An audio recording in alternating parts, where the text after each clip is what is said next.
Good morning and welcome everyone to this very exciting, very important event, Lift Your Gaze, Australian Local Government Climate Action on the World Stage. My name is Michael Williams. I'm the Artistic Director of Sydney Writers Festival, which makes me singularly ill qualified to host this morning's proceedings. But the redoubtable team behind this event were really scraping the bottom of the barrel. So this is what you get at this point of proceedings. I am coming to you from the country that I grew up on. It's Wurundjeri country, the Kulin Nation. I pay my respects to elders past and present, and elders and members of other communities who might be joining us today.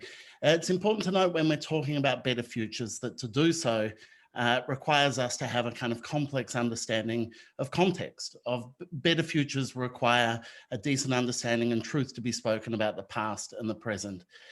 We have reflected on the fact that there are no Indigenous speakers in the lineup today, and we regret that fact. It feels like a gap on a topic like this. And I'd encourage you all to kind of take a moment to reflect on the country that you're attending this event from. Please introduce yourself in the chat and acknowledge the country that you're coming to us from.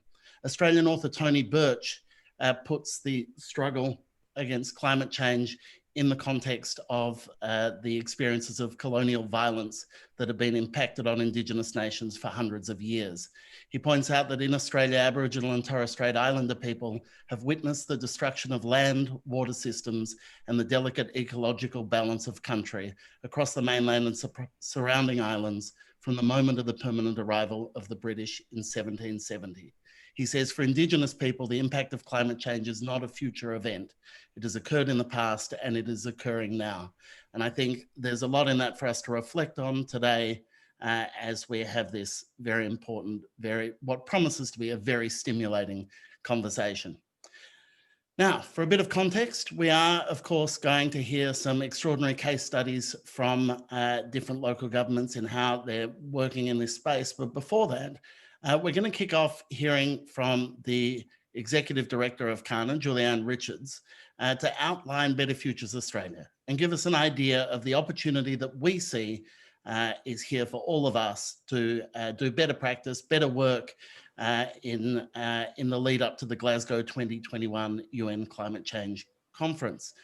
You know, this comes at an interesting time. We have a global scientific challenge that has been faced and world population having to come to terms with the realities of science, the consequences of not listening to science, and notwithstanding a rump of disaffected people who want to deny the science, finding ways to respond to it individually, collectively, and at a government level.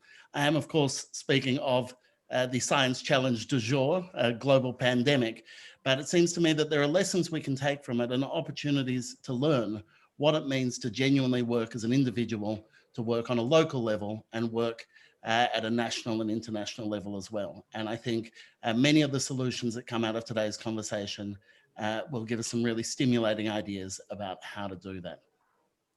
After we've heard from Julianne, then we're going to hear from our two keynote speakers. We have a pair of mayors for you, one from the US giving us an idea of the international context. We'll be hearing from Mayor of Des Moines, Iowa, Frank Cownie, and we'll also hear from Lord Mayor of Hobart, Anna Reynolds, who'll talk about local government's role in an Australian context.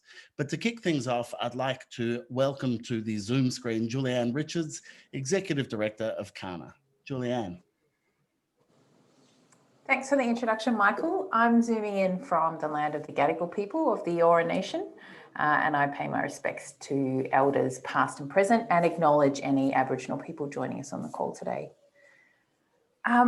When we first thought of Better Futures Australia, today's session is pretty much exactly what we had in mind. We wanted to set in motion a movement across all walks of life from all sectors of the economy and all levels of government, including, of course, local government. We wanted to harness the excellent work that's already happening and have folks work together and identify how to go further on climate action themselves and how to encourage others, including our federal government, to take ambitious climate action. So we looked for inspiration to the work being done in the US through the We Are Still In and America's Pledge, And now, today, thanks to the hard work of many, including many folks on this call, Better Futures Australia now exists, and it's on our way, and we're on our way to using our collective action and our inspiration to flip the climate narrative to together we can do this. Next slide, please. The past few weeks have been a great example of the appetite there is to take climate action in Australia. We've seen progress from a wide range of stakeholders, state and territory governments, to businesses committing to 100% renewables. In the Better Futures Australia initiative, we've been working with dozens of amazing sector co-conveners and organisations, including the Climate Council's Cities Power Partnership, ICLEI, 𝗟𝗶𝗳𝘁 Sustainability and others, working closely with us to build networks of engaged and activated climate champions to plan ambitious climate action and joint advocacy. And we've seen the benefits of creating links across sectors as well. Cities Partner Powership, Zero Carbon Communities, Climate Emergency Australia, 3 great examples of effectively mobilising local communities, businesses and government with flow-on effects to local and regional industries. 2 days ago, in our corporate finance and insurance sessions, there was discussions about the collaborative effort of installing local charging stations, a great example of cross-sectoral collaboration. Third slide, please.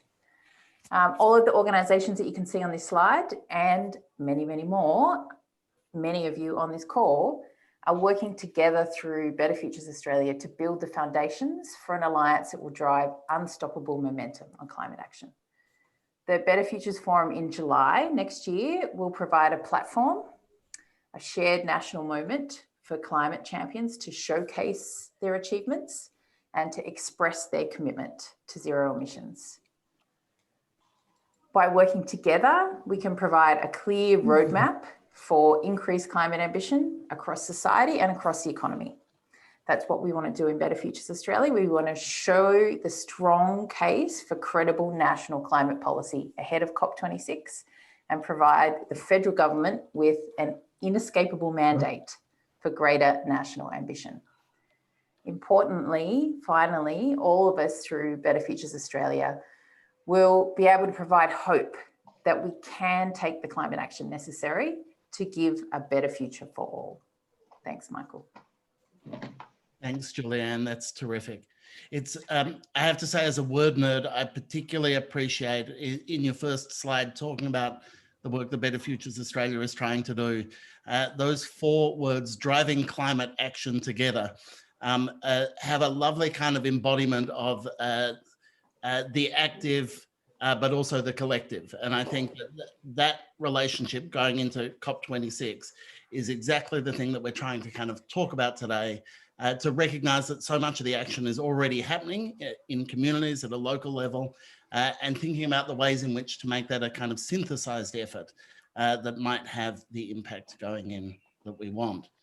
Now, it seems very important to place these local conversations in a global context. For all, Australia might have an enduring sense of what Geoffrey Blainey called the tyranny of distance, this kind of revolting colonial idea that the real conversations are happening elsewhere and we're somehow on the margins.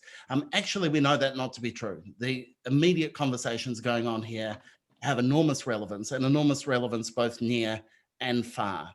And so we wanted to hear from someone in the international context, someone who could talk about kind of robust and powerful work in local government and could talk about democracy. Unfortunately, we had to make do with an American instead of someone who could talk about democracy, but you know, you can't win them all.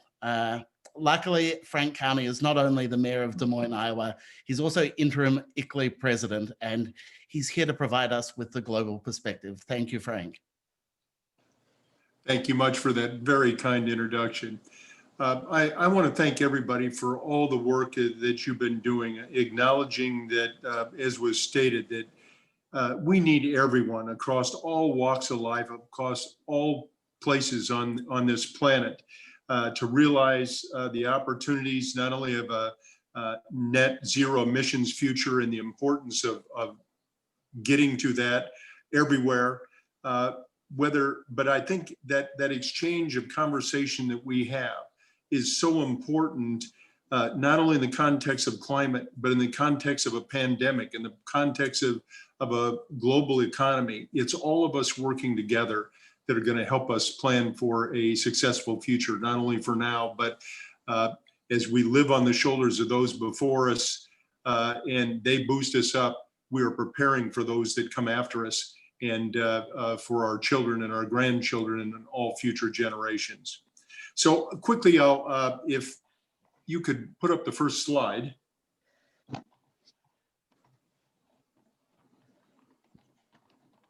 All right, thank you.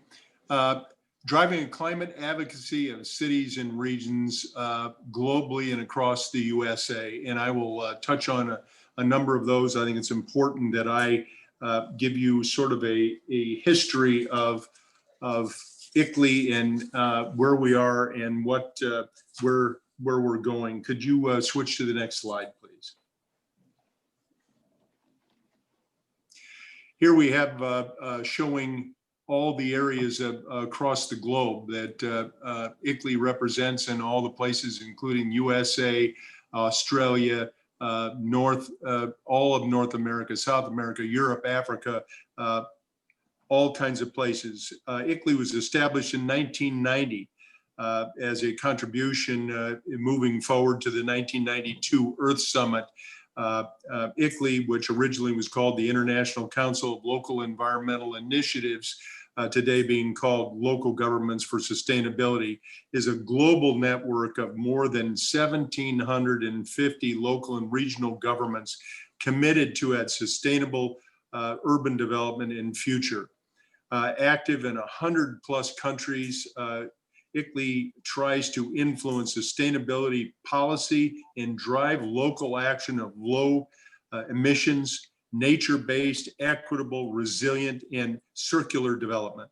Our members and team of experts work together through peer exchange, through partnerships, through capacity building to create systemic change for urban sustainability. Through the occasion of UN 75 celebrated in 2020, ICLEI reinstated its commitment to accelerate localization of UN Decade of Sustainability Action. Let's move to the next slide. Here we're going to quickly, as you can see, look at the history of the UNFCCC, the advocacy of local and regional governments. At the Earth Summit in '92, 9 stakeholder groups, including local authorities, were designated as essential partners in society for the implementation of global sustainability agendas. In the local governments and local authorities, the LGMA's constituency has represented local and regional governments at this process under the United Nations Framework Convention on Climate Change, the UNFCCC, which you'll see referred to in most documents that refer to this out of the UN, since its first conference of the parties, the COP in 1995. The LGMA constituency has represented networks of local and regional governments at the UNFCCC process since 1995. As I presented ICLEI, which is the Local Governments for Sustainability, acts as the focal point on behalf of the Global Task Force of Local and Regional Governments. Joint global policy advocacy initiative of major international networks of local governments in the area of climate. Mirroring the UNFCCC Bali Climate Roadmap, the LGMA kickoff for the Local Government Climate Roadmap in 2007 as the first globally coordinated advocacy campaign with a view to ensure recognition, engagement, and empowerment of local regional governments in the new climate regime to be agreed at the COP15 in Copenhagen. And for those of us that attended that, we had huge expectations of a positive outcome there. And unfortunately, it didn't roll out quite the way we would like. And I will say that as I go through the rest of this, it is the engagement of our local governments and ICLEI specifically that work so hard across this globe to let leaders at the national level understand that their actions or inactions through the UN and their governments on continents and countries where they exist happen someplace, and it's the local government people that have to deal with the realities of that action or inaction. But in COP16 in Cancun in 2010 and the COP19 in Warsaw in 2013 concluded with the UNFCCC decision related to local and regional governments, which building on the active engagement. Set the timer for 2 minutes. Okay. Thank you. So here in Yarra, we're in urban Melbourne, and we're seeing major changes in our building stock with old house. Sorry to interrupt you briefly, Frank. Just in case it wasn't clear and someone was still on mic, we will allow a chance for a bit of a chat afterwards. But for now, if you could keep your mics on silent just during the presentations, that would be fantastic. Many thanks. All right, thank you. But at any rate, the LMGA constituency succeeded in embedding recognition of the importance of the engagement of all those levels of government in the Paris Agreement adopted in 2015. Neither the 92 UNFCCC nor the 97 Kyoto Protocol included such recognition. This recognition under the Paris Agreement further implies the ambitious climate action aiming for that climate neutrality and the 1.5 Celsius increase in temperature goals. It is one of the main duties of local and regional governments as well to attain this. This is the main difference compared to voluntary climate action of local and regional governments over the past 25 years. Starting in 2016, the Marrakesh Partnership for Global Climate Action accelerated the engagement of the local governments and regional governments in response to the decision of COP23 in 2017 for an inclusive consultation process. The LGMA constituency mobilized cities and regions in dialogues in 2018 through 60 sessions in 40 different countries. Cities and regions in the Talano dialogues resulted in a global dialogue to bridge sustainable urban development with climate action and engage all levels of government as an opportunity to fix and lift up the nationally determined contributions and to make them fit for the Paris Agreement. Building on the adaptation, the 2019 UN Climate Action Summit presented a wide range of action portfolios that can raise the global ambition if appropriately reflected in the nationally determined contributions, the NDCs. Could you move to slide 4, please?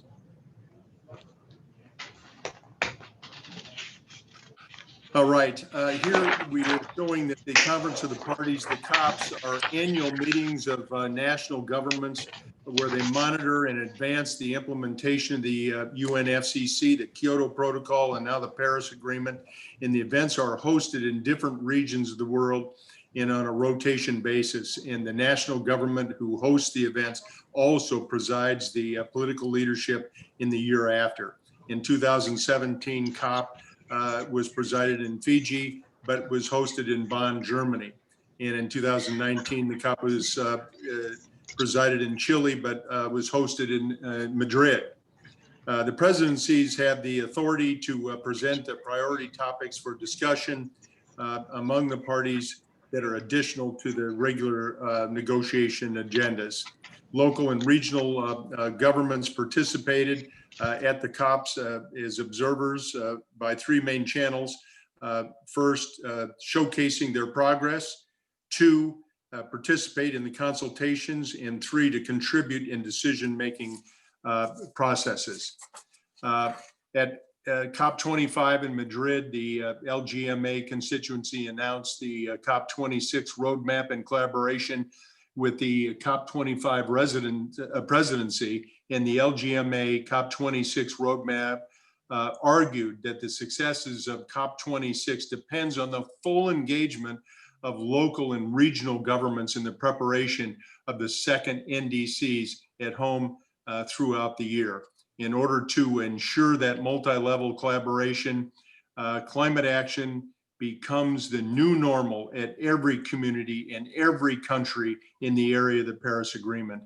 The 𝗟𝗂𝗄𝗃 COP26 roadmap developed 6 priority action areas, and I'll quickly just say that it's to raise the ambition, 2, the NDC vertical integration and transparency, 3 was to localize climate finance, 4 was a balanced approach on mitigation and adaptation, 5 was to link climate to a circular economy and nature, and 6 to amplify that global climate action. We also, would you quickly switch to that 5th slide?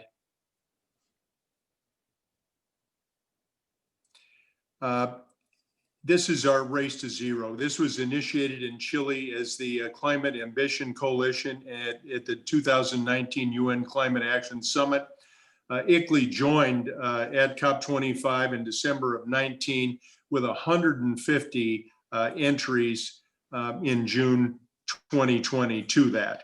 Evolved into the UNFCCC Race to Zero campaign in June of 2020 by the UNFCCC with a high-level climate action champions, Nigel Topping and Gonzalo Munoz.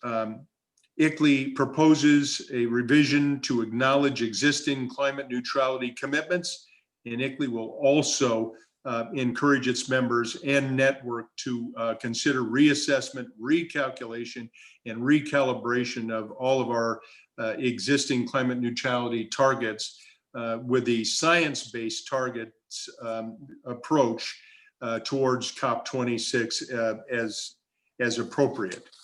I will also say that if we could quickly maybe jump over to slide 6 and talk about our ICLEI climate pioneers. There we are. At COP25 in 2019, ICLEI defined 4 key pillars that can raise climate ambitions. 1 was adopting a climate emergency declaration by the legislative body, the council and parliament of the respective city, county, provincial, state, and regions. And this can be interpreted as the localization of the spirit of that Paris Climate Agreement. And I want to say that in Paris, for those of us that were there, we had nearly 500 local government representatives, including mayors from all over the world, who signed on to our agreements about 2 days before the commitment of the UN body itself. And we did that at City Hall in Paris. 2, committing to climate neutrality before 2050. This can be interpreted as the localization of the NDCs or long-term targets under the Paris Agreement. 3 was the transitioning to the 100% renewable energy. And we feel that no real climate neutrality can be achieved without the full phase out of fossil fuels that run our electricity, run our economies, and power our future. We need to transition to renewables. And 4 was divesting from those fossil fuels financially, get out of resources that should be channeled to all the low carbon technology and policy and investments. And as of October 2020, there were nearly 1,000 cities and regions within the ICLEI network that are implementing 1 or more of these visionary actions. And in order to support those who committed to climate neutrality in October of 2020, ICLEI adopted its climate neutrality framework that builds on three pillars. And I'll give those to you real quickly. Drastically reduce greenhouse gases. 2, divest and repurpose and reinvest. And 3, we need to offset and compensate. All in the line with those sustainable development goals and responding to climate emergency and taking into account resilience. In order to monitor and comply with the minimum requirement criteria, the Race to Zero, ICLEI will invite all of our networks to follow our climate neutrality framework. And if anyone wishes to join the Race to Zero campaign, hook up with ICLEI, we'd appreciate it. I will quickly move to slide 7, the USA. And I want you to all know that the United States, we as local governments are still in. We have nearly 1,000 mayors in the United States that have committed to the Paris Climate Agreement, and that's the local governments. While our recent administration sought to withdraw from the Paris Climate Agreement, which they announced, which could not happen till about now. The winner of the election has committed the new administration to re-engaging fully in the Paris Climate Agreement. And I've got to tell you, I am so proud to be able to work with ICLEI and bring this administration into meeting with the rest of the world to try to attain those goals and set out with a recognizable plan to achieve it. At any rate, we represent those cities that have already jumped on. They represent around 155 million Americans across all 50 states and accounting for nearly $9.45 trillion of GDP in our country. The 𝗚cie gathers 290 cities and countries, 10 states, 2,200 businesses and investors, 400 colleges and universities, 12 tribes, 85 plus cultural institutions, 900 plus faith groups, 44 hospital systems and healthcare organizations, 40 plus artists, and 70% of the 𝗚cie city and county signatories are ICLEI members. And we have seen time again how local governments shoulder the burden of extreme weather events that are caused by climate change. And local governments need to play a bigger and more important role in climate sustainability and mitigation in partnering with higher levels of government. Our voices have got to be heard by our international leaders, and we must be a part of the solutions to protect our communities of the future. Mayors across the United States have committed to the Paris Climate Agreement in spite of what had happened in the past, as I mentioned, and in previous presidential administrations in the United States, local governments were included, and we plan on re-engaging. So with that, I thank you for this opportunity, and I'm proud to have been asked to participate. Thank you so much, Frank, for that insightful and valuable wider perspective. It was really wonderful to hear. And for all my glib jokes about the state of your democracy, I'm very excited to see you returning to the Paris Agreement shortly. You did seem to say it was a foregone conclusion, and Rudy Giuliani tells me that's not the case. But you know, it's I don't know who to trust, Frank, you or Rudy. It's a line ball. I think I'll choose you. Go with me. Go with me. It seems safe. Thank you so much. That was really valuable, and as Judy said in the chat, inspiring.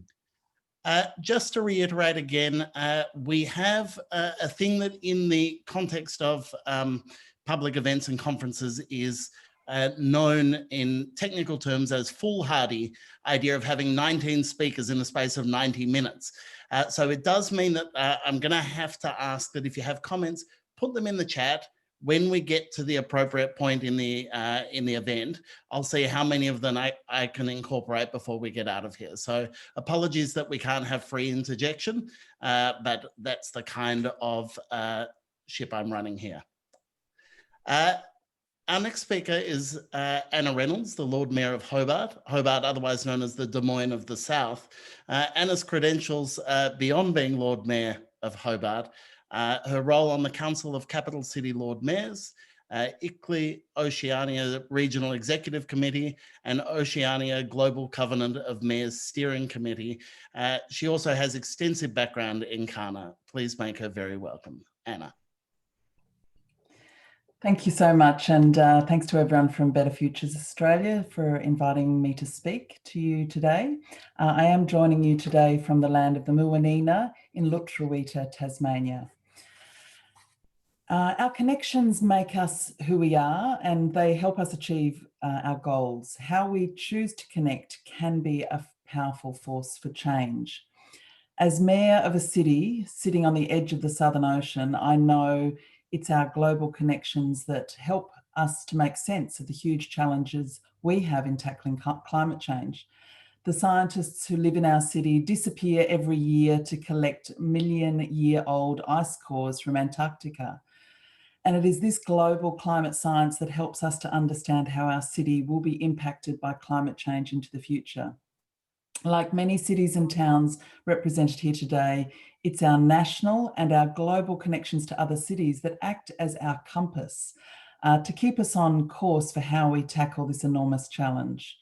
Without hearing each other's stories, finding shared solutions to reduce emissions and learning from each other's failures and successes, how would we feel about where we are today? I know I would feel pretty helpless. The first reference to climate change at my council was in 1979, when concern was raised about a wall and the impact that sea level rise could have on it. Back then, our staff knew that they needed to connect with other cities that might be seeing something similar. Then we connected to ICLEI's Cities for Climate Protection program in 2000, and we were one of 250 Australian cities who were united under the umbrella of this nationally led program. This paved the way for us to get organised locally, and we initiated the Regional Climate Change Initiative across Southern Tasmanian councils, which still exists today. And then more recently, our city joined the 10,000 city strong Global Covenant of Mayors in 2016. The knowledge and inspiration that we have gained from these connections and collaborations has helped our city. It has helped us to reduce our emissions, our energy use and our energy costs, and so much more. Local government is on the front line of climate change, as Frank just said. Our cities and towns are seeing the damage. Our residents are needing support to rebuild, and they are needing our help to overcome the trauma of extreme weather events. Our organisations and our budgets are being thrown off course by the impacts that we are feeling today. Climate change doesn't discriminate, and we can all point to changes that we are feeling and to the changes that we are dreading. And just as we are all responsible for dealing with the consequences, we all have a role in creating the change that's necessary for a zero emissions future.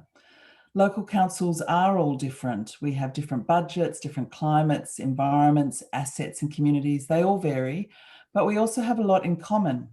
We exist under state-based legislation, and we're all not recognised in the nation's constitution, which is very sad. We are known for our practicality and our ability to deliver solutions quickly and affordably. And we're known to be close to our communities, and our boots on the ground means we are perfectly placed to lead this battle for change. But we also have our challenges. We are governed by people with different political views. We reinvent wheels all the time. Sometimes we're tied up in bureaucracy, and we never have enough money. There's an opportunity for cities' climate action to be much more effective. If our climate collaborations are more focused and made our top priority, we can help each other to adopt new policies, new technologies and infrastructure that can create and get us to zero emissions faster. For many years, local governments in Australia have been coming together to collaborate, but also to try and demonstrate the scale of our actions. We do this in the hope that it will inspire and influence the skeptics inside our own councils, our residents, other levels of government and other sectors into taking their own climate action. 90% of the Australian population is represented by a council that is a member, participant or supporter of at least one of these city programs. The Global Covenant of Mayors, C40, Race to Zero, ICLEI, Cities Power Partnership, BZE, Zero Carbon Communities, Climate Emergency Australia. These collaborations build capacity, provide support, inspire us to do even more, and importantly, give us a sense that our small city actions mean something bigger. But we need to be even more organised about how we move from just reporting our wins to how we invent the smartest and fastest ways to scale up and roll out our biggest successes. Some of this is already happening at the regional level, where organising is easier. For years, we've seen neighbouring councils work together on climate change adaptation, and we've seen them setting up energy foundations. If we're going to influence what's happening in federal policy, we also need a stronger, more unified and more persistent voice. And this voice needs to also join with other cities around the world and be heard globally. Next slide, please.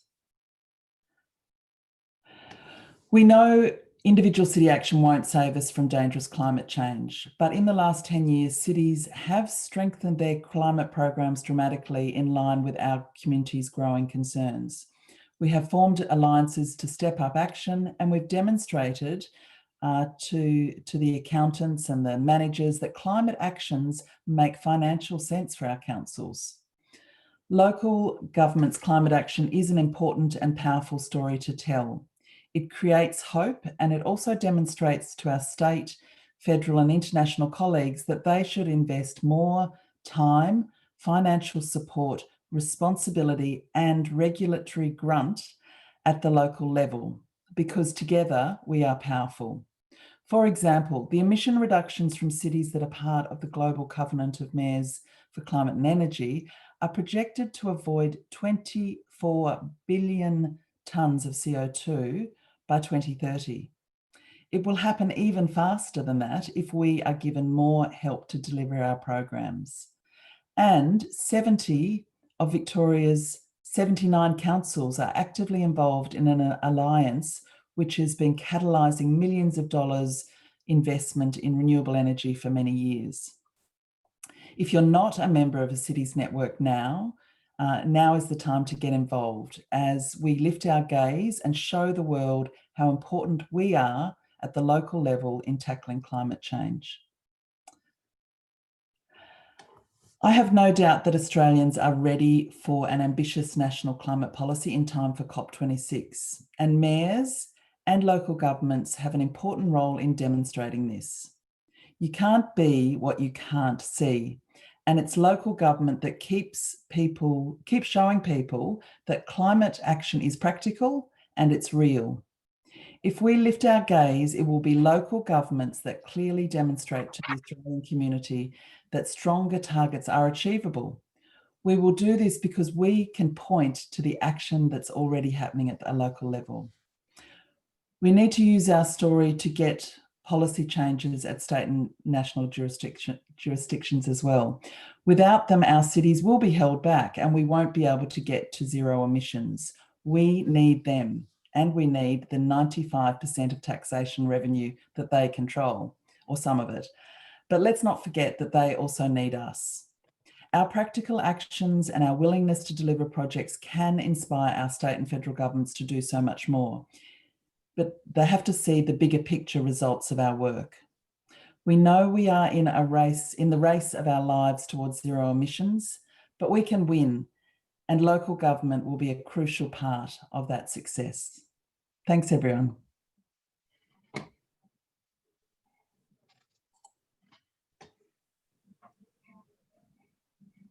Anna, that was fantastic. Thank you so much. I muted myself just so that my gasps of appreciation that 70 out of 79 councils were already signed up wouldn't interrupt what you had to say. That was really terrific. Thank you so much. Really, really terrific context. Now, having now heard internationally and locally why COP26 is such a kind of critical point for local governments to head towards, we're going to hear about some of the kind of action that already exists. And so we're going to hear from 16 representatives of councils who are already taking action across Australia. Before we get to that though, just wanted to draw your attention to the survey that has just been added in the chat. We're really keen to get you to share your thoughts and ideas in this survey as part of being involved with this morning's proceedings. So if you could get in there and have a look, and after the presentation, I'll remind you again at the end of the event, but that survey is really important for the work that we're doing this morning.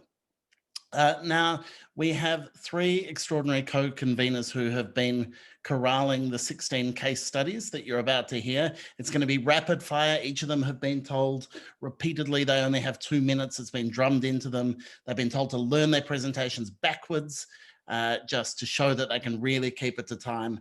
And those 3 co-conveners who have been doing that extraordinary work for us are Alexi Lynch, who is business manager at 𝗟𝗶𝗺𝗁 Sustainability, Stephanie 𝗔𝗂𝗀𝗁𝗁, who's principal at Stephanie 𝗔𝗂𝗀𝗁𝗁 Consulting, and 𝗪cie𝗰𝗹𝗿𝗄𝗏, who's program development manager, Cities Power Partnership at the Climate Council. You will see all their faces popping up on your screen. They're there to look at you and make sure you stay to your 2 minutes. But we're really excited to hear the work that you've been doing and see. We feel like it's kind of fundamentally important to celebrate and share the real world stories of climate champions working in councils across the country already. So without further ado, take it away.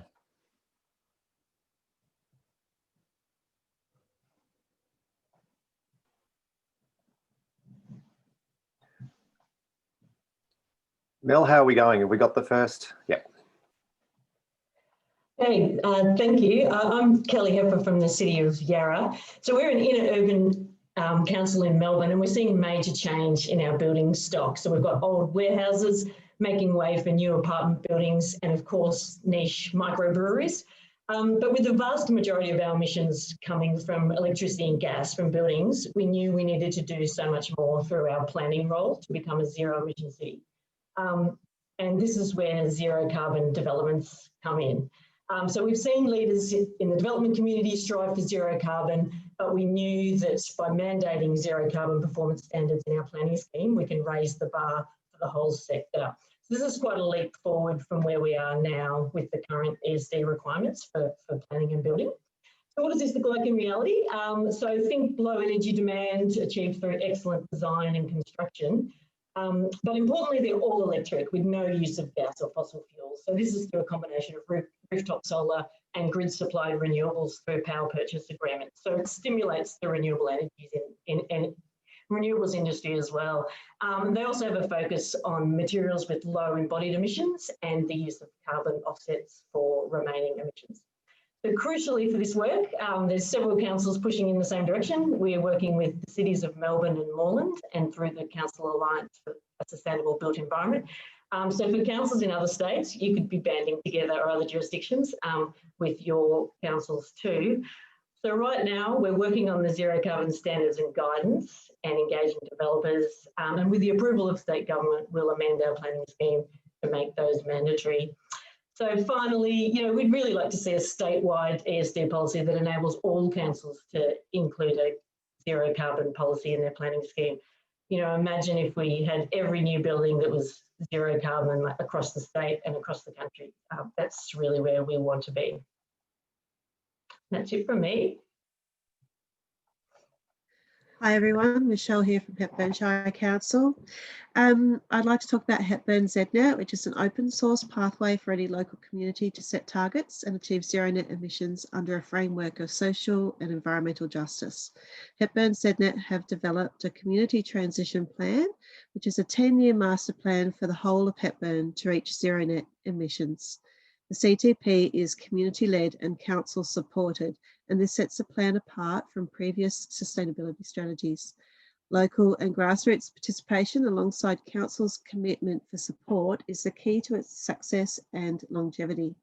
Projects are guided by the ZNet Roundtable, at which Council has 1 seat. These meetings keep information flowing and achievements celebrated.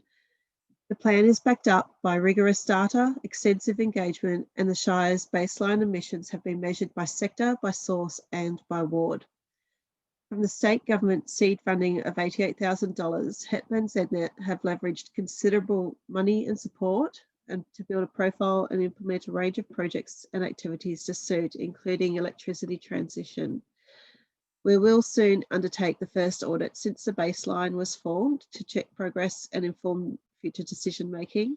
The next phases will have more of a what will it take philosophy, but we are planning and piloting for FOGO processing, electric vehicle uptake, and improved farming practices.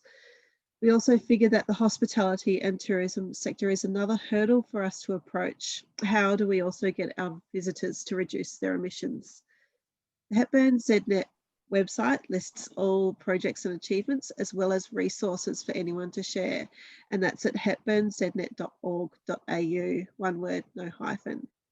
That's all, thank you.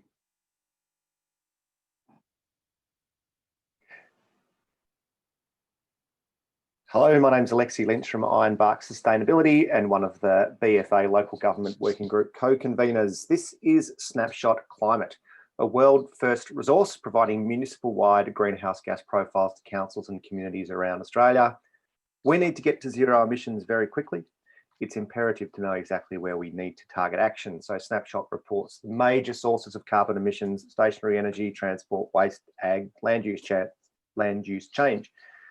The underlying principle of Snapshot is that developing emissions profiles for councils and communities should not be arduous or costly. The process should be transparent and easy for councils to undertake, comply with international practices, and not result in duplication of efforts. So we're all working together with a dozen or so stakeholders from around Australia, and it means that it can be used for reporting to programs such as the Global Covenant of Mayors and feeding into the global conversations. If we move on to the next slide, more importantly, all hard work has been done. Snapshot's up and running. It's available now. Every community, every council, everyone has access to free standardized emissions profiles, the most complete and robust data sets, all open and all peer reviewed. And better still, it will be updated with new data sources and new functionality and the ability to compare across councils and periods. When we lift the improvement or improve for one snapshot, we improve for all. For example, and if we go to the last slide, please, Mel, we'll see a recent partnership with Google's Environmental Insights Explorer, which means that we can source powerful big data and incorporate it into every snapshot. I'm sure that one might not be the right slide. So jump on Google Climate Snapshot Tool or Environmental Insights Explorer right now. Thanks.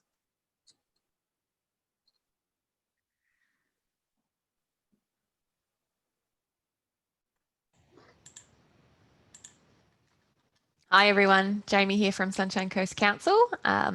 So just to the next slide already, thanks. Sunshine Coast Council has had a strong and consistent policy position for climate change for over 10 years now. And it's our vision to be Australia's most sustainable region, healthy, smart, creative. So in 2010, the climate change and peak oil strategy and the carbon neutral and energy transition plans were a strong foundation for change. Now we have the environment and livability strategy, which sets out a contemporary and integrated approach and has a target to be a zero net emissions organisation and low carbon community by 2041. And climate change is really identified as a key driver of change in these policy documents. So we're on the bleeding edge of impacts. We see firsthand how this impacts our community, and therefore proactive planning is necessary to reduce these projected impacts and expensive costs into the future. And many of the solutions make good economic sense now and can result in significant savings and new economic opportunities for our community and landholders. So I'm quickly going to touch on 2 initiatives on the next slide.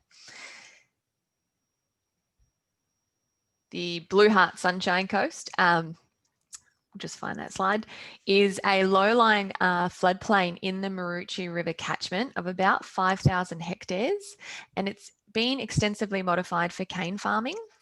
The reason it's called the Blue Heart is after a big flood, the water spills out onto the landscape and forms the shape of a heart for about up to 5,000 hectares to depths of up to 4 meters.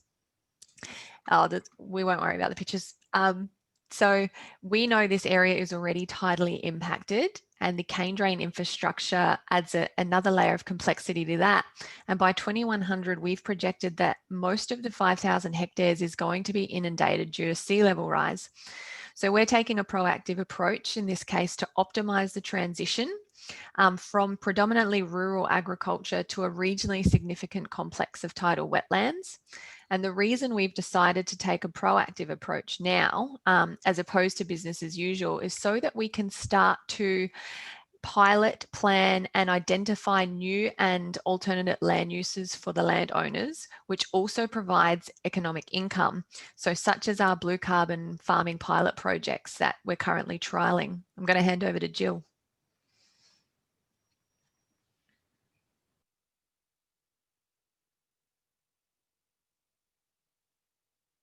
See me, hopefully. Thanks, Jamie.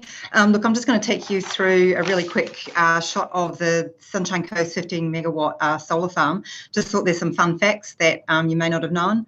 The Sunny Coast Council was the first local government in Australia to build, own and operate its own solar farm. We were actually the first council to offset its entire electricity consumption 100%. The solar farm was the second utility scale farm built in Queensland and the 7th in Australia. Council actually received no funding from either the federal or state government. We just had a really good business case, which was great. And it took around 8 years from idea to execution. So the lesson here is plan, prepare, and be persistent. We were inspired by giants who went before us. In 1994, Sunshine Coast Local installed the first grid-connected solar array known as Solar One. In 2011, University of Queensland built the first megawatt-scale rooftop solar array at 1.2 megawatts. The solar farm has saved council just under $1.9 million since installation, and we've averted over 75,000 tonnes since generation began of CO2. Batteries are likely to be installed in the future. The community is totally on board as well. We've got community rooftop solar systems now totaling over 250 megawatts. That's about 47% of dwellings. And this is equivalent to 16 council solar farms side by side. So the community is doing great work. Regarding the benefits delivered and climate action creating a better future, certainly both projects deliver multiple benefits and deliver on multiple objectives.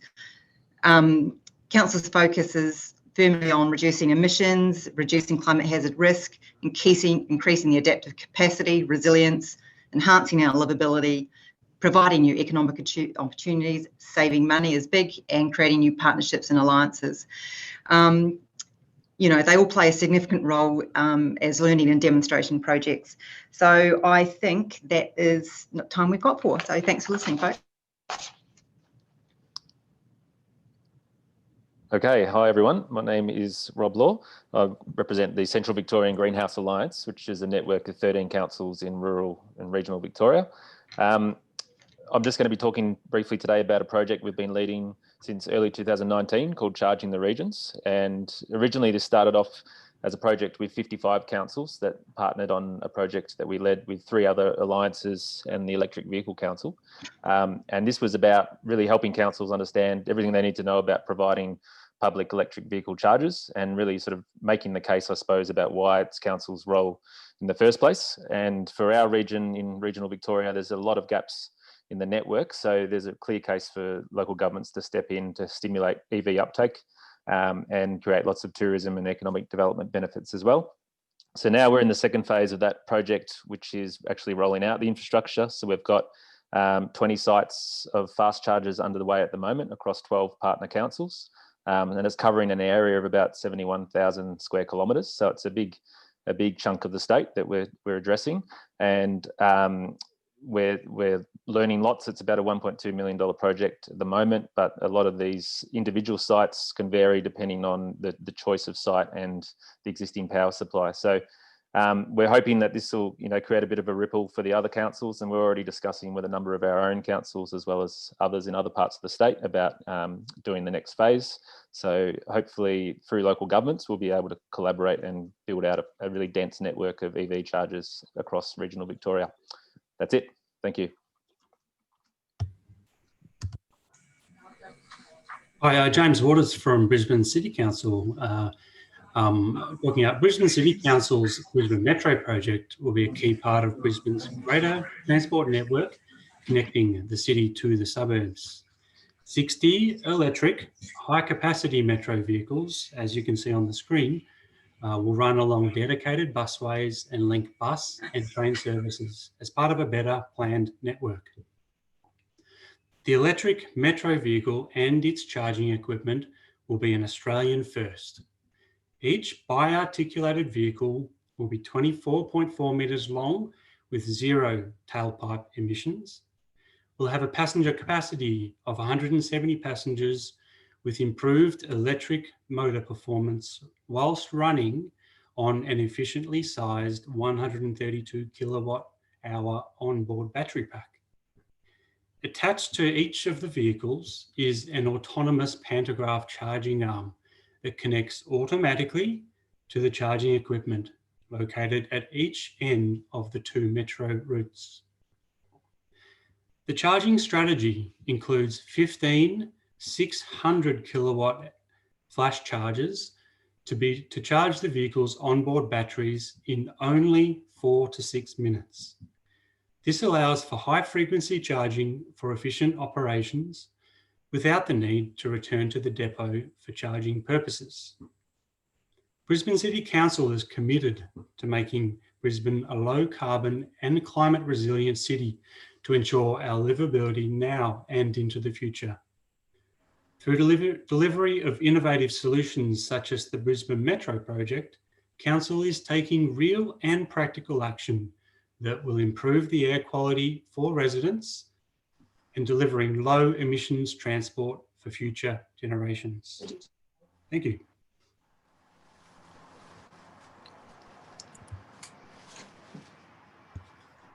Hi everyone, Jeff here from the City of Hobart, and here at Hobart we're preparing for life without a landfill. And since 1999 we've been acting on climate change through our Sustainable Hobart program. We've implemented a waste management strategy to achieve 0 waste to landfill by 2030 and a new Sustainable Hobart action plan. We've got a quick video here so you can check out what we've achieved so far.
Good morning, everyone from the City of 𝗟𝗶𝗳𝘁. I'm here to talk about our tree planting, the original nature-based climate solution. We're the southernmost council in Adelaide, which means that we're peri-urban and we include the McLaren Vale wine district.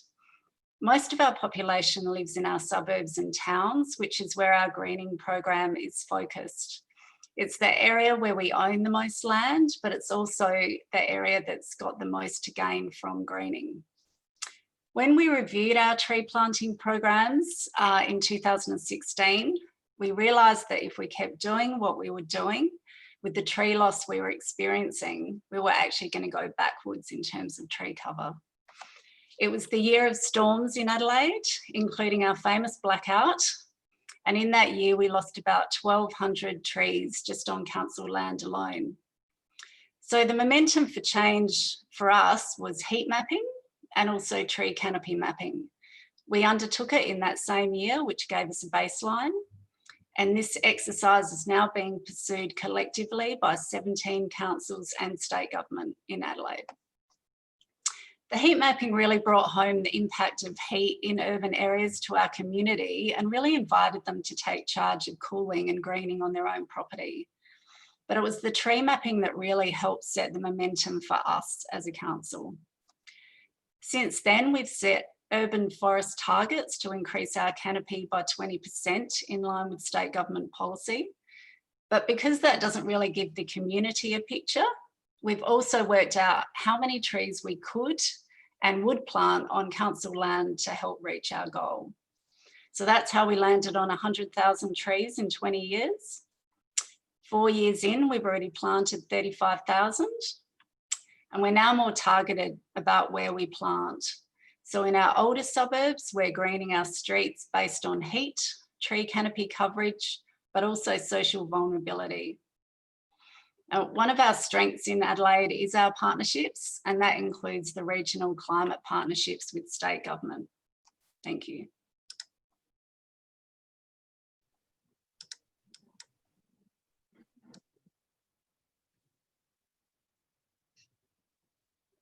Hi everyone, I hope you can all hear me. Yeah, there I am. I also want to talk about heat. So thanks, Danny, so much for setting the scene. So I'm talking heat in Western Sydney. Western Sydney is hot and we're set to get a lot hotter, as you can see from those graphs right there. In the Sydney CBD, it's the grey area, the grey line on the left graph. You can see temperatures are pretty stable. When you move 25 kilometres from the city, that orange line, you see that it's getting hotter. That red line is about 50 kilometres from the CBD and it's getting hotter again. Last summer, one of our suburbs, Penrith, actually experienced temperatures of 50 degrees. So with climate change, we know it's going to get hotter. With the urban development that we're seeing in Western Sydney, we also know that green areas are being cleared, more hard surfaces are coming in that are trapping that heat and exacerbating that urban heat island effect. So there's a real need to build better places, better prepare our communities and actually move to a zero emission economy, because heat impacts all of the systems of our city. Like you can see there, it impacts our infrastructure, it impacts our people, it impacts health, it impacts our economy and our environment as well. And just noting the difference that Western Sydney residents actually use up double the amount of energy over summer compared to Eastern Sydney residents. Next slide, please. So West Rock has been working with a whole range of stakeholders across health, across environment, across planning, emergency management, and our universities to come up with some solutions and collaborative projects to tackle heat. Like Danny already flagged, greening is definitely part of that process, but we are also needing to look at our built environment and looking at building with better materials, keeping our people safe, making sure that people can adapt to live in a hotter climate, and also making sure that we've got our emergency response ready in case we hit 48 degrees and our power networks fail. So we've got a few strategies. They're on our website as well. We've got a whole range of programs that we are implementing. As you can see there, we've got our turn down the heat strategy and we've got our energy efficiency program for Western Sydney as well. This is not just for Western Sydney. I'm sure there's other people that are experiencing the exact same programs. Very keen to hear from you guys. Thank you. Hi everyone, I'm Lynn from Port Pirie Regional Council. Our community power network is a hugely exciting grassroots project We believe it's the largest residential solar and battery rollout of its kind in Australia, has the largest postcode penetration of batteries, and through a combination of direct and indirect measures, could lead to $100 million worth of savings. Port Pirie is located in South Australia, north of Adelaide, in the Upper Spencer Gulf region. Population approximately 14,000, approximately 8,500 properties, council speak, and lots of sunshine. Its economic base is built on an industrial smelter, and this means its heritage is blue collar and there is a low socio-economic base. For example, the median weekly household income is 25% less than the SA average. So the aim of this project was to source affordable solar and battery systems for our community, with a baseline target to support the most vulnerable that had a repayment period of around 4 years and was cash positive for them. Each year, as part of the development of the council business plan, we have a period of community consultation. And in 2018, there was a strong concern for the high price of power. And at this time, people were searching for any reasonable, affordable solution to reduce power costs. How did it work? Our role was to bring together the members of the community with the supplier of a solar supplier as an introduction agent. So the first step, council ran an expression of interest in the community to identify those who were interested. We had 750 responses within 2 weeks. And the next step was to undertake a tender to select a supplier. 𝗟𝗄𝗄𝗁 was awarded the contract based on their community power network framework. So by September 2020, we had 451 systems installed, a range of systems, 66 batteries, and of those 78% were under an affordable finance scheme, and installations are still going. Where can they go now? They can go to microgrid, energy trading, peer-to-peer. Overall, the council believes that this is a really successful initiative. Thanks.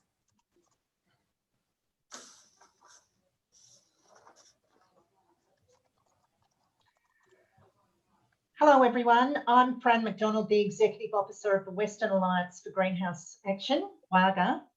𝗟𝗄𝗄 was one of 6 Victorian greenhouse alliances that got together to initiate this project in Victoria, the Local Government Power Purchase Agreement, which is now being led by the City of 𝗟𝗶𝗳. It's a project to get a joint contract for 47 councils in Victoria to purchase renewable energy for their electricity needs. The contract will commence on 1st of July next year, and the tender is now underway. This slide really gives you an idea of the scale of this project. We are buying 240,000 megawatt hours of electricity per annum, with most of the councils putting in 100% of their electricity load. We're stipulating that the power must come from large-scale wind or solar located in Victoria. This project is really important because it's enabling councils to decarbonise their electricity supply. And that enables them then to go on and focus on other sustainability initiatives. But also it's helping us to unlock cheap renewables. Councils are going from being price takers in the energy market, which is really how we've been to date, to being price makers and much more in control. A key feature and a lesson about this project is really around the size of the collaboration.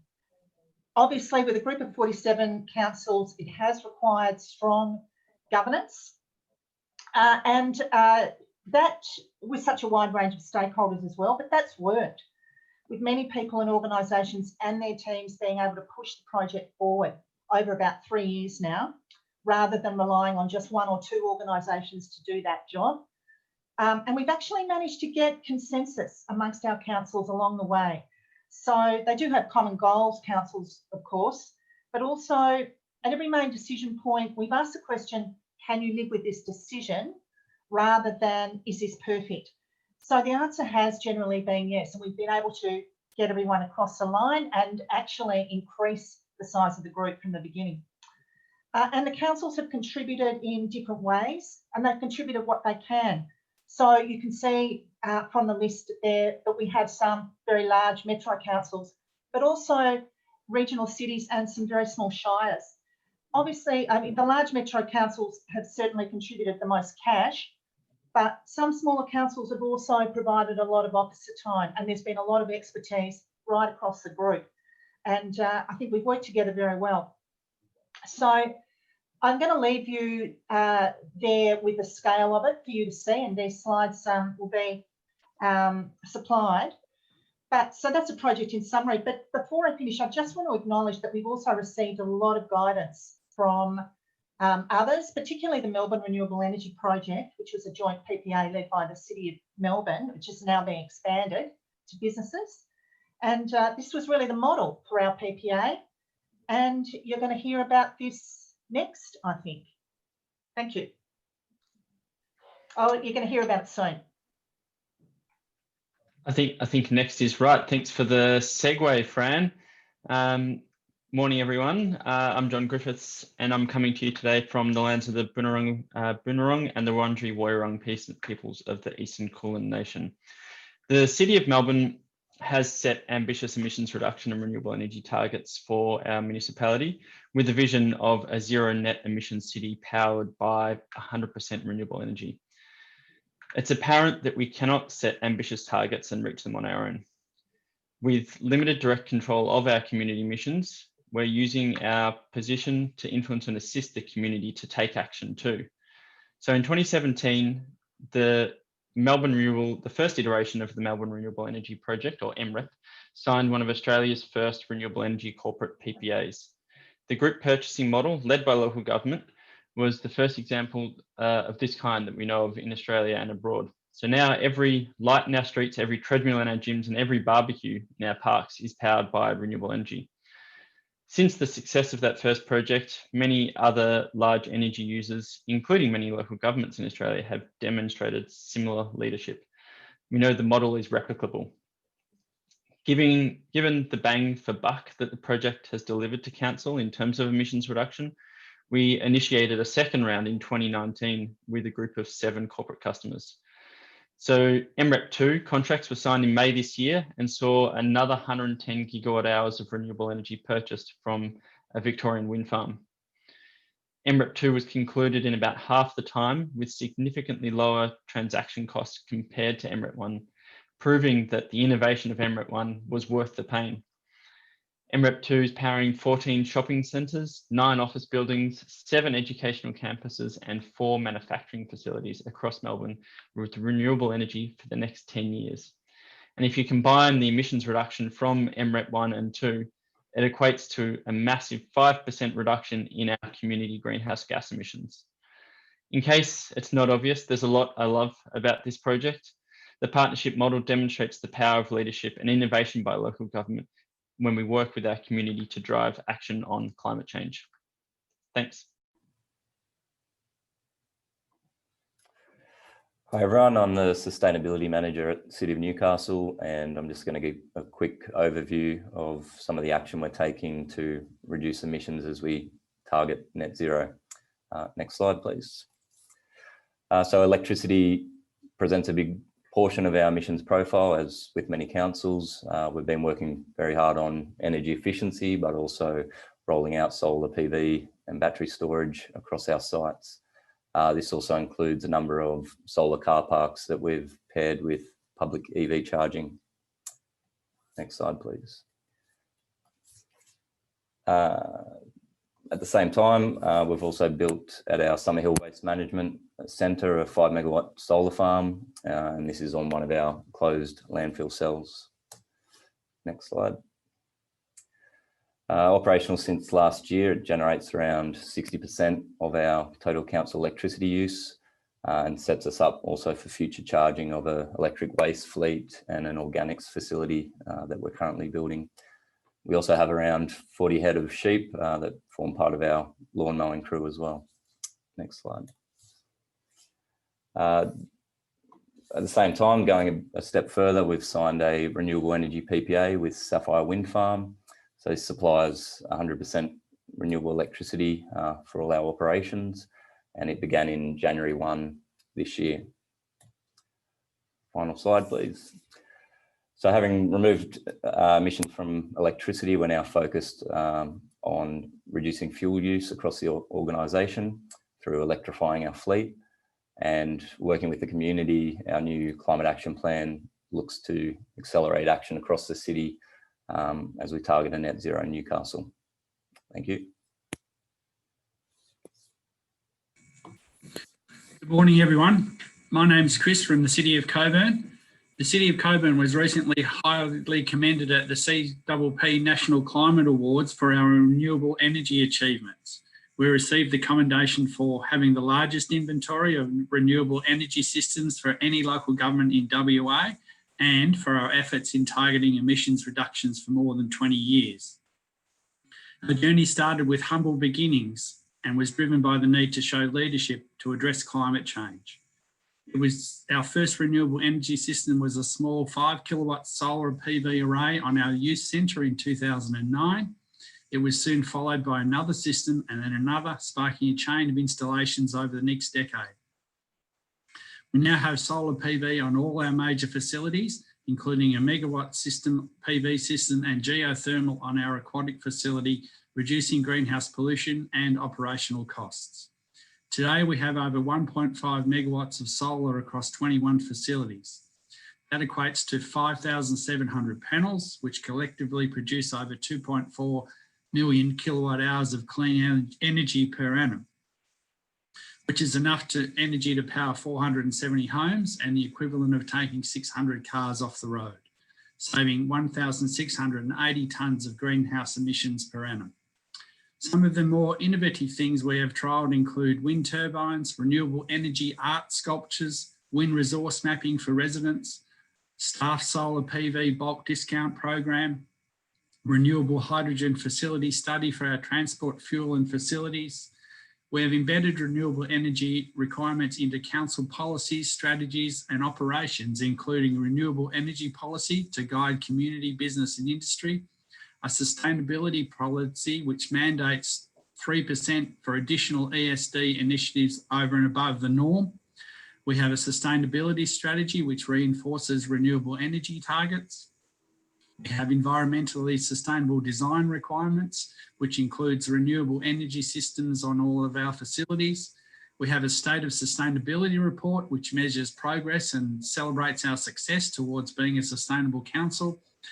We recently achieved our 220 renewable energy target and have developed an ambitious climate change strategy based on feedback from the community.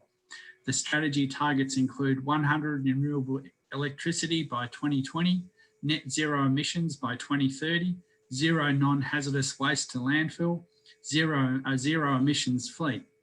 Our vision is to continue to be a leader in sustainability, and we are committed to working with our community to build climate resilience. Thank you. Hi everybody, my name is Kimla Surf and I'm from Glen Eira City Council, which is on Bunurong land in the southeastern suburbs of Melbourne. I'm going to speak about our major road street lighting upgrades, including our smart lighting trial, which we undertook over the last year. The main driver for this project was to reach our emissions reduction targets for our council operations. At the start of the trial, those targets were zero emissions by 2030, but earlier this year, our council declared a climate emergency, so those targets have been brought forward to zero emissions by 2025. This project came out of the lessons that we learned from our residential roads LED project, of which excitingly nearly all Victorian councils have upgraded as well. This project involved changing over all of our major road lights to LED. So we changed nearly 3,000 lights, and the savings over the life of the assets is around $4 million in energy and maintenance costs and nearly 27,000 tonnes of emissions. So I'm told that we were the first council in Australia to do this, that is change over every one of the streetlights that we have full control and our full costs to council. It's also unique because we're now fully compliant with lighting standards, so this has the additional community benefits of safety. The other exciting aspect of this project was the smart lighting trial, where we installed smart PE cells on 205 lights. This allowed the lights to be remotely dimmed, and so on top of this average 60% energy reduction from switching to LED, we have further reduced our energy use by 15 to 20%. This was really driven by an interest in smart cities from within the organisation, and we thought that street lighting made a lot of sense given that there's lights on every corner right throughout the municipality. The key challenges of the trial was, of course, engagement with the distributor, which I think many of us have had from time to time, but also the ongoing challenges that the smart cells aren't recognised as meters. So right now our focus is on advocacy and a rule change. And so once that happens, we can make the case to roll out across the municipality. Thank you.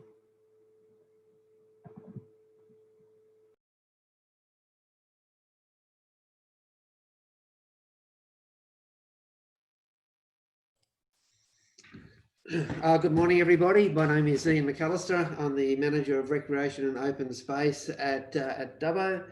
And this is just a project that we were fortunate enough to get funding from through the Office of Local Government. We also partnered with the CRC for Water Sensitive Cities, Office of Environment and Heritage, and the Splash Network. Next slide, please. So just a little bit of background on Dubbo. We're sort of located in central New South Wales. The street that we actually did this project on was called Bolt Street, which is located within a medical precinct. So we've got a lot of elderly people, a lot of people who you know, are ill or suffering some other matters there. Within the streetscape itself, we only had a tree canopy of less than about 2.8%. So what we were really trying to do was look at how we can actually try and mitigate some of the heat issues associated with such a low tree canopy cover. And just there below, there's a couple of issues, a couple of stats there. So in 2018, we had 52 days over 35 degrees. 9 of those were over 40 degrees. And we received only 311 mils of rain with a evapotranspiration in Dubbo of around about 1,800 mils a year. So the drivers of the project was to improve the local amenity of the streetscape and build resilience to climate change. We wanted to reduce the ambient summer temperatures within the precinct by significantly increasing the amount of shade to the road and footpaths, because they absorb the heat and then irradiate that back out at night. Reduce the risk of heat exposure and related illnesses, mortality to vulnerable communities. Reduce the risk of UV exposure, reduce heating and cooling energy costs. Increase longevity of local road infrastructure. So that's a really important way that you can sell it back to the engineers. There was a study done in America where they actually increased the longevity of the road by about 30% by increasing the shade. And what we do is actually we build quite large root vaults underneath the road surface using what's called the Stockholm method, which we brought in. And we then adapted it to suit our own needs. So we use a matrix of rock, biochar and soil. The rock provides the structural integrity so that cars can still drive over the roadway without subsidence. The biochar is extremely high in moisture retention. And then the soil and compost mix just gives the trees a little bit of a kick along until they start to build up their own biomass. We also really wanted to build water sensitive urban design into the whole project. And you know, these tree pits are actually connected back to stormwater systems and things like that as well. If you want to have a look at the case study that was produced out of that, that's there on the screen at the moment. And I'm more than happy to send any information through, including the case study or the construction drawings for the pits and things like that as well. Thank you.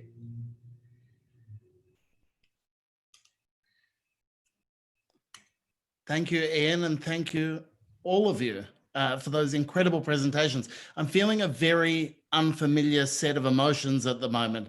I think it could be hope and being kind of energized. I'm not used to either of these things as someone who just traffics in words. to hear such an impressive array of actions taking part. For those keeping score at home, that was in fact 18 people that you heard from in the end. I just want to say a big thank you to all of them. Kelly, Michelle, Alexi, Jamie, Gillian, Rob, James, Jeff, Jenny, Ian, Judith, Lynn, Fran, John, Adam, Chris, and Kim. They're extraordinary presentations. You all have access to the slide deck, so you can have a look at them at your leisure and better acquaint yourself with some of those extraordinary projects. I think for me, I mean, there were so many things that I took out of that, but a couple of things that really struck me. One was the number of those presentations that included the words, "It's our responsibility." That idea at a local level of all different groups of people recognizing that this is not something to be deferred or something to be pushed on to other people, that personal responsibility, local responsibility is essential. And I was also excited to hear Jill Smith from the Sunshine Coast pay tribute to the giants' shoulders on which their work was done. I'm confident that all of the councils we've heard from today represent giants on whose shoulders future work is going to be happening. Before we wrap up, because I'm mindful that the clock is ticking and we're getting towards running out of time, I'd like to ask Lord Mayor Anna Reynolds just to join me, just to reflect on what we've just heard. I mean, there are so many different ways in which the notion of better futures is a resonant one. I mean, a resonant one. We obviously recognize that all of you are here in this conversation this morning for different reasons. You might be from the Global Covenant of Mayors, C40, Race to Zero, ICLEI, Cities Power Partnership, BZE, Zero Carbon Communities, Climate Emergency Australia. There are so many people working in this space, and the intention of Better Futures Australia is not to replicate that work. It's so exciting that there are so many voices with a common message, and finding ways to bring them together is really the point of the exercise here. And I guess I just wanted to ask you, Anna, from your perspective, rather than worry about the failures of federal government, worry about the kind of longer term ways to collaborate. If you're thinking about that idea of a better future, in particular in the timeline between now and COP26, what are the kind of key collaborations you want to see? Thanks, Michael, and thanks everyone who presented. I'm always amazed at the incredible work that's happening in cities around Australia. And Michael, from my perspective, you know, we've got a great story to tell. Local government is doing amazing work. We're doing some of the most innovative and impactful climate work in the country. And what I'd like to see is that more people know about it. So we just really need to try and bring together all of our stories and present it as a common message to show and demonstrate to the Australian community and to federal governments and global governments what cities and regions and towns are doing in Australia. I'd like in the lead up to COP26 for local government to be known around Australia as really the champions for climate action, because I think we really do deserve that recognition, having a look at all of the stories that were presented today. I also think as I mentioned in my talk, the federal government does need us. And I think we really need to communicate and show the federal government how we can help them deliver a more ambitious national reduction. They will be under pressure to set a more ambitious target and a more ambitious program, and we can be there to help. So I really feel it is time for a sort of Cities for Climate Protection Mark II in Australia.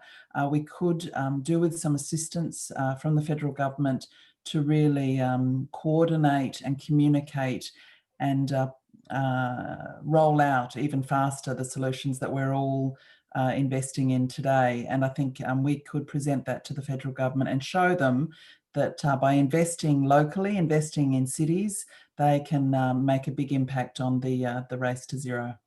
Anna, thank you so much. That's such a kind of cogent way of, cogent note to leave us all on today. As you can see from the slide on your screen, there are various ways that you can get involved. We would love you to sign the BFA declaration and share your climate champion story. It's an important way to kind of communicate it up the chain and get your respective councils to endorse it.